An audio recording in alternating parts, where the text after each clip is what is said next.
kids. And well, and that area wasn't bad to stay around, was it? It was funny, last night David Gravel actually had probably his best talk show of the year so far. And I think that was because, he had Joey Saldana and Paul McMahon on there. And Joey Saldana, they started talking about pay and exposure of the sport. And do they like where it's going now with Larson and Sweet? And Joey Saldana kind of piped up and said Ted Johnson was doing somewhat better as far as exposure is for the World of Outlaw Sprint Car Series back in the 90s and 2000. He was explaining how we had TV exposure. We had, big corporations on these cars, national corporations on the cars. So he was kind of explaining how, back then it was a little more, the pay was there. The motors didn't cost as much. It was $10,000 to win, although, down the field it's increased and went back and forth. But that makes me think about that modified racing back then, too. I was probably 7 or 8 years old at a track called North Texas Motor Speedway in Roy City, Texas. And in February, they had a race called the Longhorn Roundup, and it was a $30,000 event. And, 360 cars qualified, every single one of them, single car qualified on a Tuesday. It was a crazy event. But that was $30,000 to win back then, and Jimmy Owens was there, Kosowski was there, all the big names. Tim Dollinger won it a couple times. But what about for you back then when you just said racing for a living? Obviously, they are complaining on the national scene about making money and where it's at versus the cost of the national cars and all that. But even for a modified local guy like you, it seems like back then it was a little more just as big of a sport for sure, and also paid really well back then, especially when you consider the cost of the car. Yeah, first I didn't race for a living back then. I raced to make sure. Yeah, I raced what I put in to go Friday and Saturday night. I was hoping to make at least that much back, to just to be able to make the car go the next week again. We, the objects tried to try not to take money out of your pocket. Right. Out of your family's pocket anyways to go racing, which there's times we did. There was times we took everything we had just to go to the racetrack and pray like hell that I won. That way I had money to come back home with, to feed the kids. But, you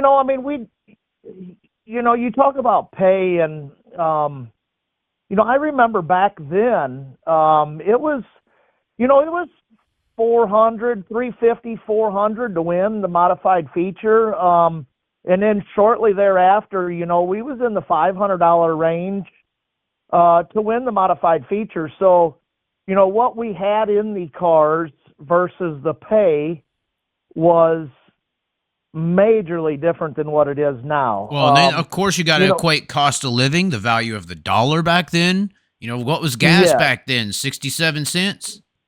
Yeah, 80 cents, 75, 80 cents, 90 cents. Tires, were they what they cost now? Yeah, no, nothing was what it is now. But just like we're talking, so I remember back in let's say 99 or 2000, a little track right here where I live, Highland.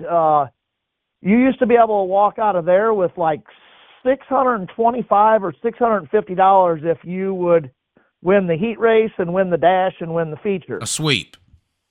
And yes, and let's fast forward to 2020, 2022.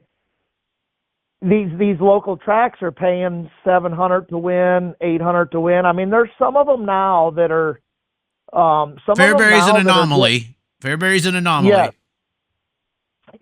So Fairbury's got theirs going up. Spoon River's going up with theirs now.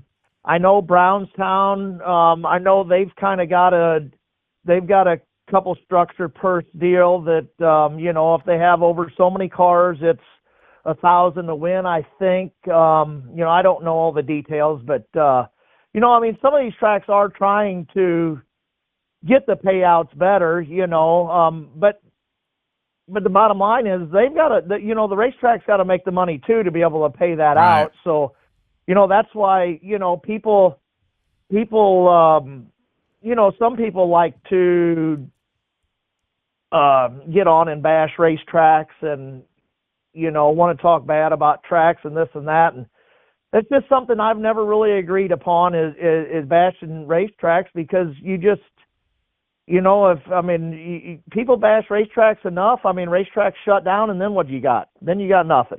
Then you're driving somewhere else to go race when you could race closer to home, or whatever. But yeah, it's just I like supporting all of our local racetracks. I really do. Some people like to some people like to dog me for that, but you know what? I like supporting the local racetracks, because there's a lot of fans that like to see some of us guys show up once in a while. So I've always liked supporting, when I don't travel all the time, but I do travel. I've traveled a lot over my years of racing.